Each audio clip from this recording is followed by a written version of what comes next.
Hello, everybody. It's my great pleasure today to introduce to you Dave Rugely. Hello, Dave. Hi, Elman. How are you? I'm good, thank you. And happy Easter to you. To you too. Thank Yes, you. you as Thank well. you. Yes, So, Dave, you are in San Diego, correct? San Diego, correct. California. So you can Right. see I put the California shirt on because I'm talking to somebody from California.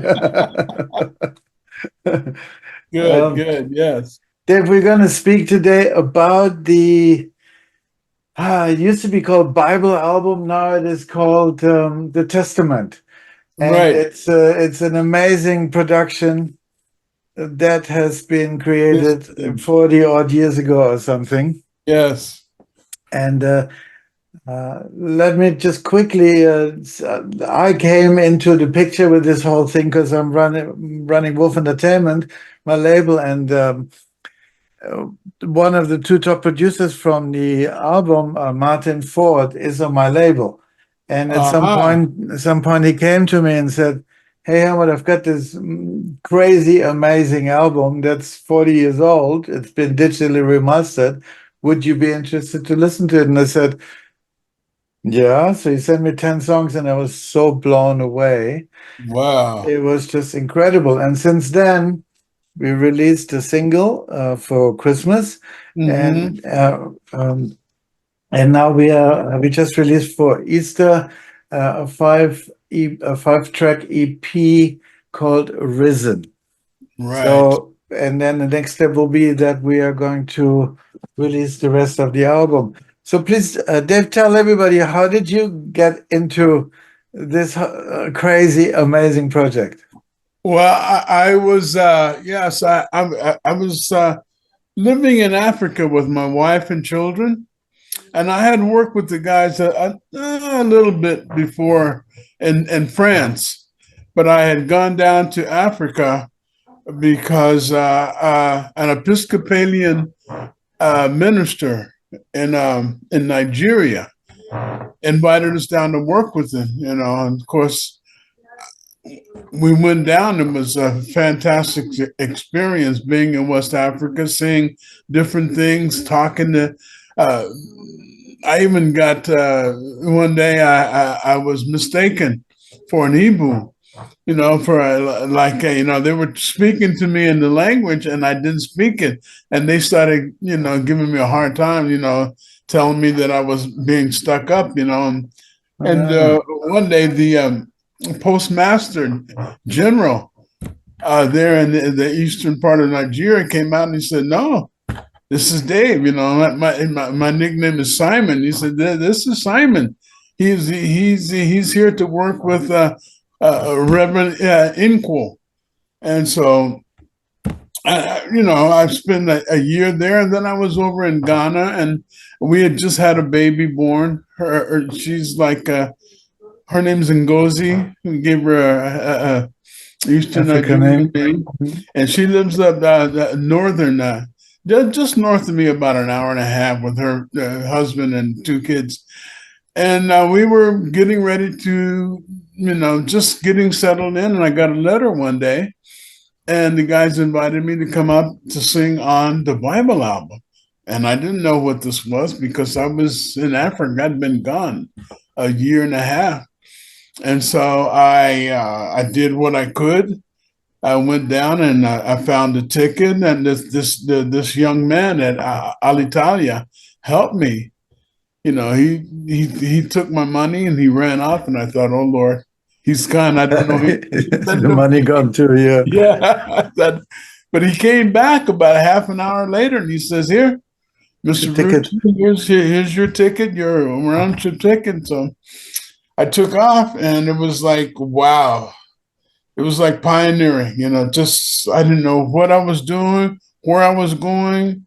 I knew some of the guys, and I never met Martin. I'd heard about him and Paul.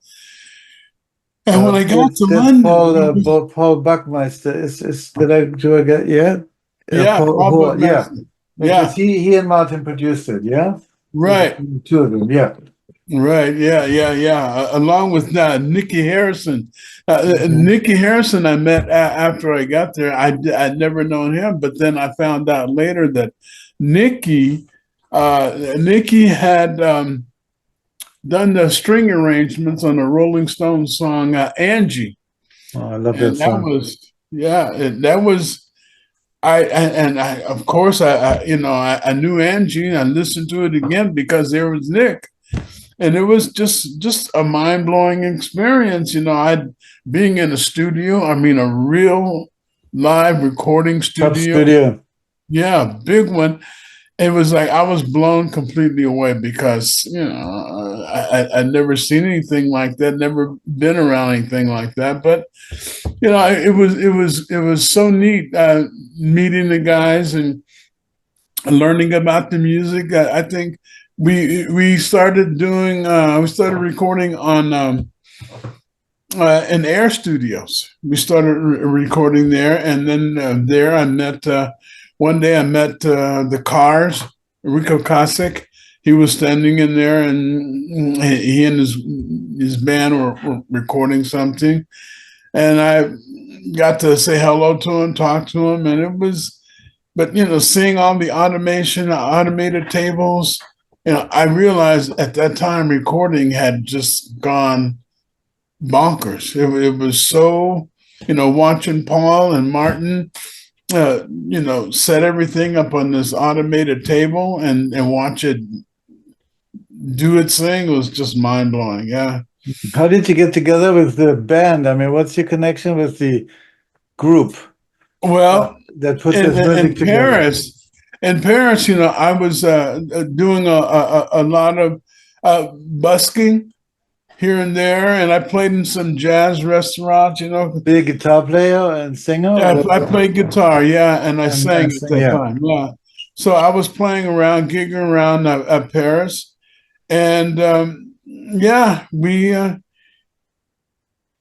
American. It all worked out, and it was just the guys asked me, okay, can you work with this? And I said, yeah.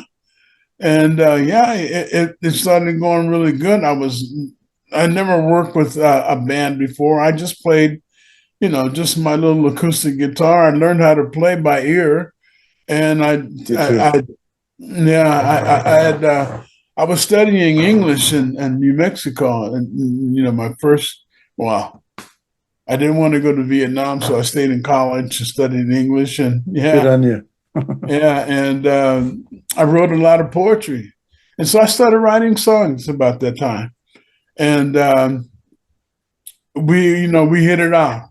The music was, of course, our we were a few of us were married and we had children, so we lived in a big house and in the west part of Paris, Western Paris, and we just worked. We built a little studio out there and started working. And this was like about 1975, I think, 1970, yeah, long. And then we went down to Africa. My wife Joyce was pregnant with our number, I think, I forget, a number 5. I think it was our 5th child. I think so. When we got down to started working with Inkwell. And when I was down there working with Inkwell, of course, the baby was born, and we were just there for the long haul. I thought, I had the West. I didn't think I'd ever see the West again because I was quite happy down there working. Of course, I was playing music. I was doing playing music at the local church, and I played a couple places in Lagos, Nigeria. In fact, I played 2 or 3 places in Lagos. It's actually interesting. A business partner of mine now, he's running a label out of Nigeria. It's called Prince Emeka Ojukwu, and he's Wow, from the Igbo tribe. And his brother is currently the king of the Igbo tribe. really? Yeah. Wow. So it's It was amazing that you had back then the connection with the Igbo tribe as well. yeah, I knew a little bit about Eastern Nigeria from the Biafran War, but that's where I was living. I come to realize that I was living in Biafra, and Biafra was Igbo land, and it was Yeah. like the place was. I mean, there were like holes where bombs had been dropped, and it was like 20, 30 feet in diameter. Sometimes when crossing a bridge, I'd have to drive down like 5 miles, go across, and then drive back up 5 miles to get to where I was going. And hey, you're a young dude, you're Sure. hanging out, and you're learning a pastor. He had never been out of Ibu land. He was 42 years old. He used some big words that he was educated. He had educated himself. He used some words I'd never heard before. And one word that I remember, he talked about cajoling someone and meeting with them and cajoling. I acted like I understood him, but that That night I was went it, to look yeah. it up in the dictionary. But we got along very fine, and I from there I would I had to take care of some business and I had to deal with a lawyer in Lagos, but he took me to he flew me to Enugu, and I played in a couple of clubs there, and it was like fantastic. I was just yeah, it was fun. The music, Living the life as a young man in Africa. yeah. It's exciting. So how long were you in England when they brought you up to record the album? I was there 2.5 months.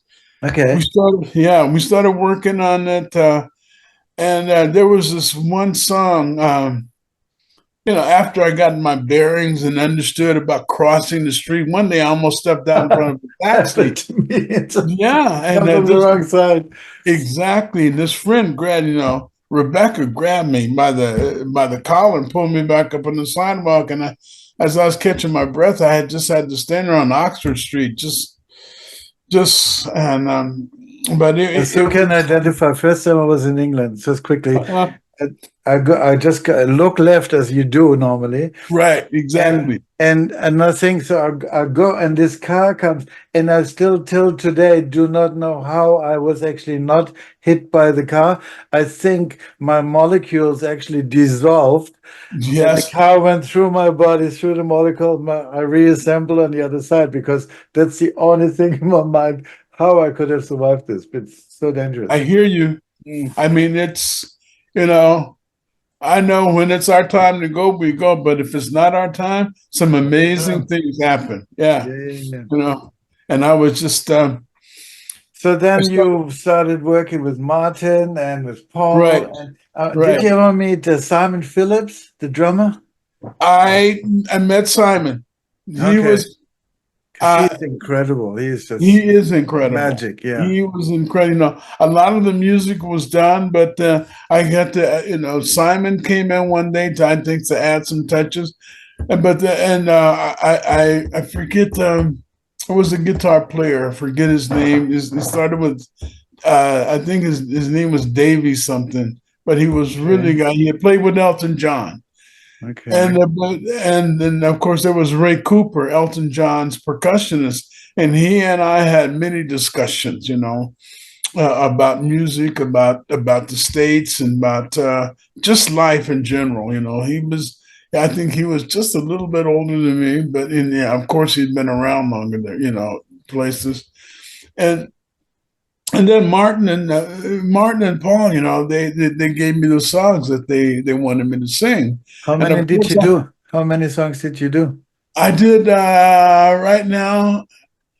I know I can't remember. I think I did five songs, and I Okay. did another song with I think altogether about 6 songs. Yeah, and but some of the songs, because I was so intimidated, right?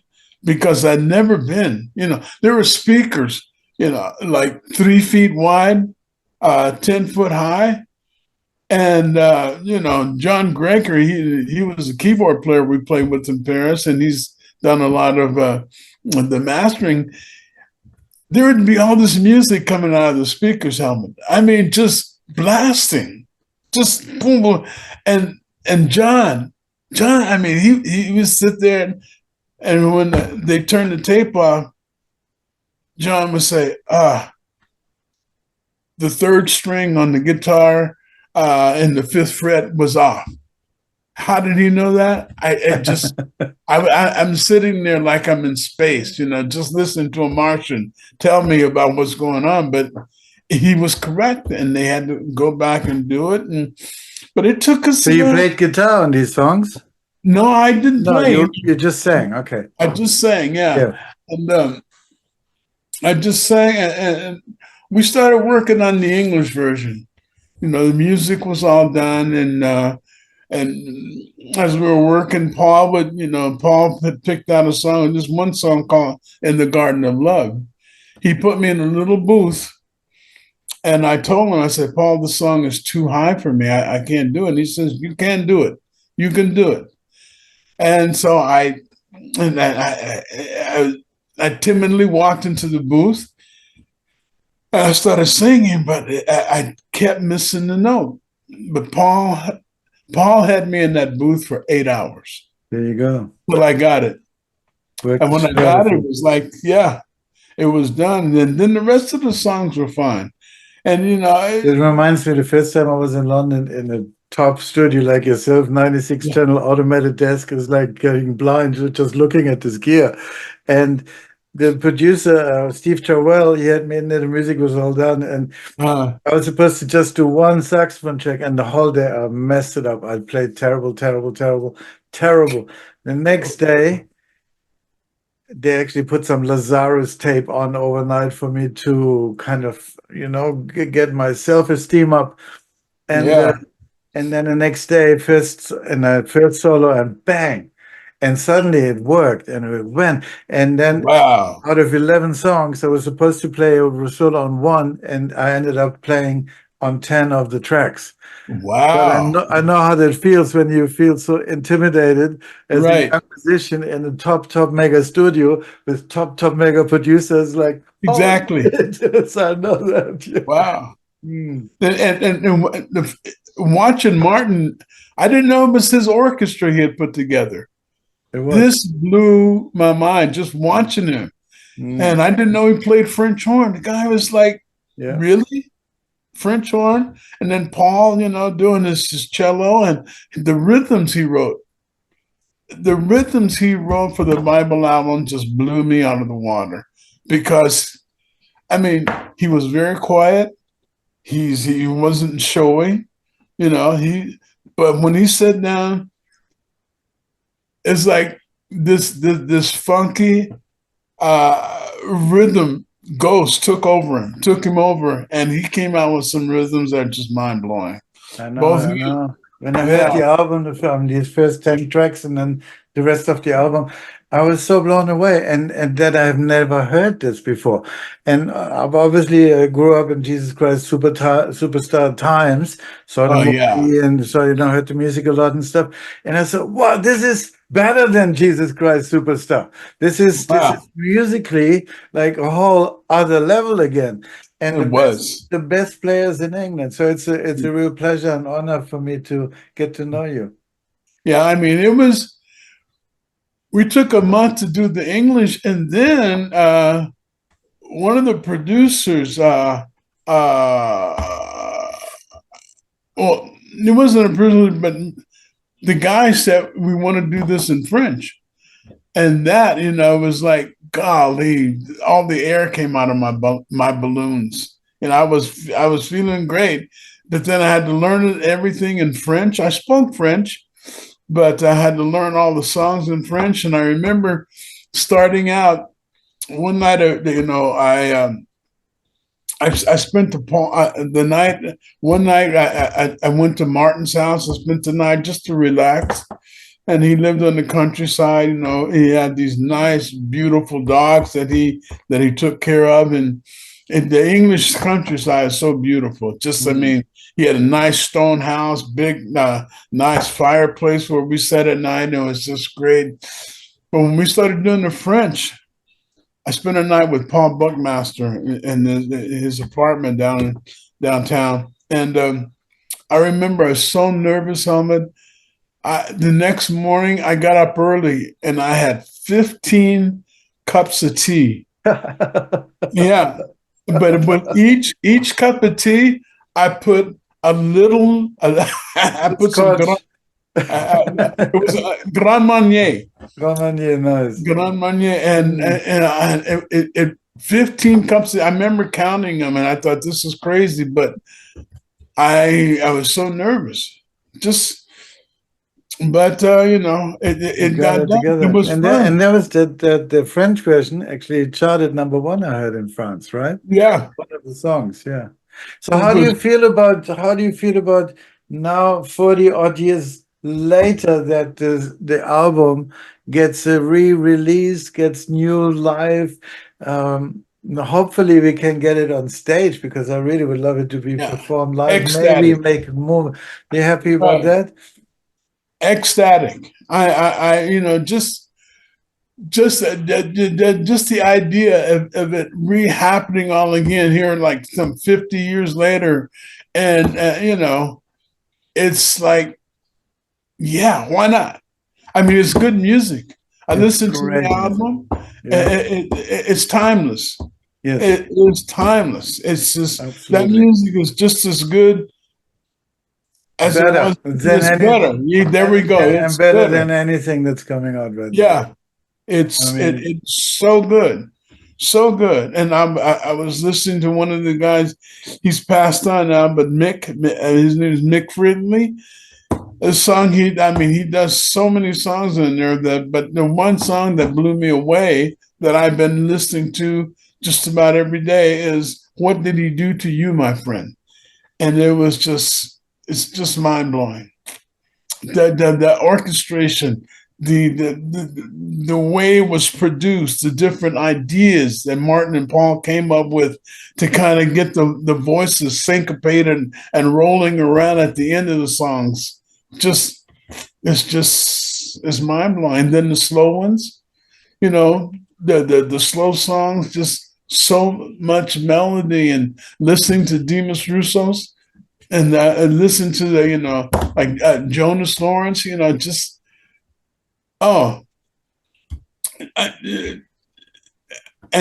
to hear it again today after Greg, we cleaned it up. Greg remastered it. John remastered it. Yeah, he remastered it, and it's just like, I say, dear Lord, this is a total miracle, and I am so happy about it. So happy. Good. That and it's happening. I'm 76 years old, and I just feel total blessing to see this music, because when I first heard it, after we finished doing it, I thought this was a great album, and I had a little stroke back in 2011. So there's some things I remember, some things I don't remember, but the music, I thought, wow. And when I heard what Martyn had gotten together with you, and Yvonne and John told me everything that was happening, I was floored. And I'm still picking myself off the floor, because that music, it's, like I said, it's timeless. It's great. It really is. Yeah, it's a real pleasure. And over the last few weeks, since we got to know each other to plan this interview, it's been a real pleasure to get to know you. And as I said, it's an honor for me. And it's really fantastic that we are able to have this conversation, which will go out now to the world, so people can get more information about this really amazing album. Yes, thank you, Helmut. That's thank you so much. I eternally grateful to you. Eternally grateful. Because it's my pleasure. And I'm really happy, because I got to know you through this. So yeah, me too. wonderful. I couldn't believe it that first morning, you called me. It was like, wow, because it's the answer to my prayer.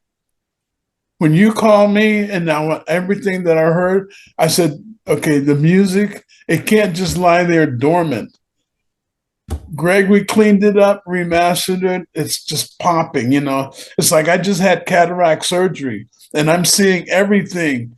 Blues are bluer, greens are greener, brown. When I hear the remaster, it's like everything. Everything. Yeah. It's just like, wow. It's like more than panorama. It's just, but it's the music. It's just like it's opened up and you're just sitting there. And this music is just blowing you away consistently. It's in the music. I agree. Beautiful. I agree. Yeah. That's why when Martin sent it to me and I heard it the first time, I'm like, what the hell? Where the hell is this coming from? It's amazing. It's totally amazing. And when he asked me, do you want to work with this? I said, yeah. Yes. Oh, yeah. I mean, and I am I'm happy. I love music. I don't play guitar anymore like I used to because, I lost it all. But I can still bop to the music. I get around. I drive. I do everything that I used to do, except play guitar and sing like I used to. But when I listen to that music, when I listen to what's happening now, it's like it takes me back and it pushes me forward. I go back and I dip into that. I dip into those streams, those oceans of sounds and waves of music, and it pushes me like way into the future. It's like, wow, okay, it's just it's mind blowing. It's more than mind blowing. It's life changing. That's what it is. That music is so powerful. It is. And listening to it again after 50 years, going over each song, boy, and this morning I was. You're right. Just holding back to tears. It's just so. So good, man. Thank you. God bless you. I mean, it's such a. Yeah. And to know that the world's going to hear this. Well, now the EP is out just for Easter now, called Risen, which took all the songs from the album that had to do with this part of the Bible. Yes. And then the next step will be that we're going to release the whole album. Right. Great. So it's wonderful. Yes. Oh, wow.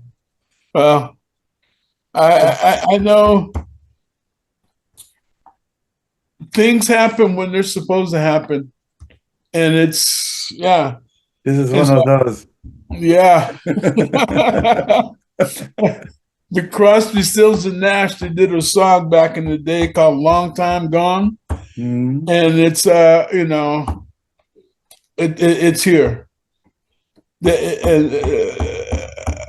It's happening. And we are thrilled.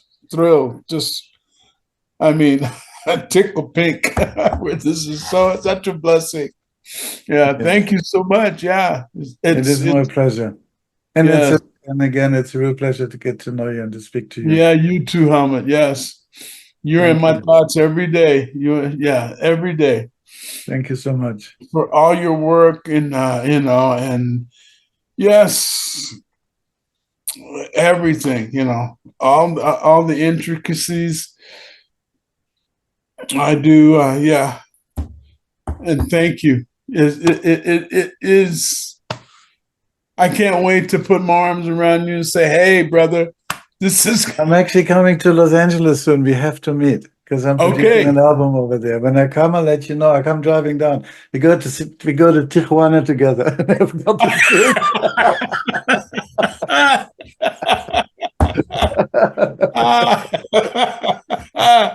Wow! Yes.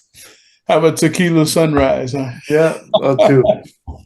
or All right. two. Well, thank you so much, David, for this Yes. conversation. And I'll put it out now. And when it's online, I'll send you the link, and you can Okay. Yeah. send it to Well, your thank you friends for and just family. that. It's because of you that this whole thing's happening.